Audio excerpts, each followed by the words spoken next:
పిడుగులు పడినప్పుడు మనం అర్జున ఫాల్గుణ అని ఎందుకంటామో మీకు తెలుసా?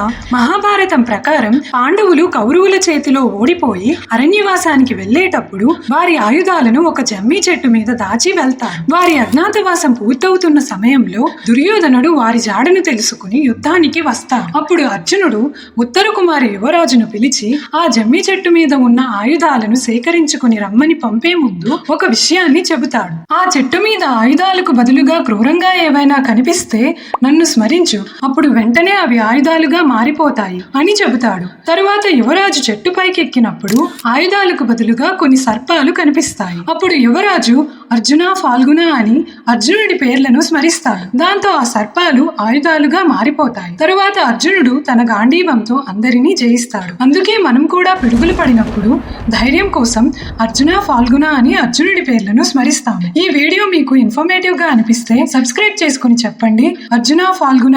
జై శ్రీకృష్ణ.